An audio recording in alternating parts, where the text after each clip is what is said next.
Samantala, balikan muna natin ang aming kasamang si Wayway Makalma kaugnay ng balitang posibleng paglabas ng magiging hatol sa tatlong police generals na sangkot sa umano'y illegal drug trade sa bansa. Waywaya?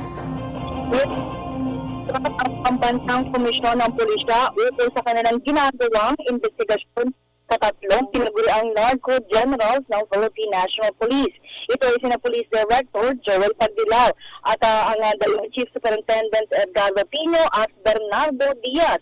Ayon kay Atty. Rogelio Casuraw, ang Vice Chairman ng NAPOLCOM at ang hepe rin ng nangunguna sa investigasyon ng ukol rito ay nasa evaluation stage na sila. At dahil natapos na silang makakalap ng ebidensya dahil ang tatlong general ay nangako makipag-coordinate lalo na sa pagbibigay sa kanila ng mga kaukulang dokumento.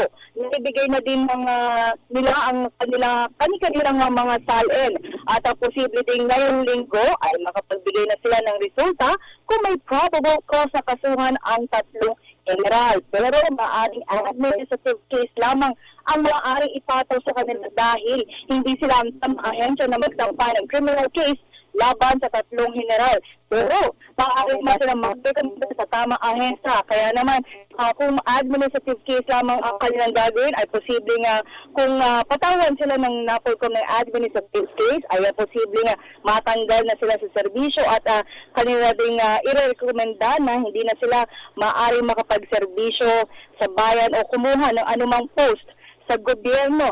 Bukas ay makikipagpulong muli si Casuraw sa buong komite na nagsasagawa ng investigasyon sa tatlong general at maaari ding magbigay na siya ng resulta nitong ngayon darating na Biyernes. At para sa PTV News, ako si Waywaya Makalma. Ako po si Kathy San Gabriel. Subscribe na sa PTV YouTube channel. I-click lang po ang subscribe button.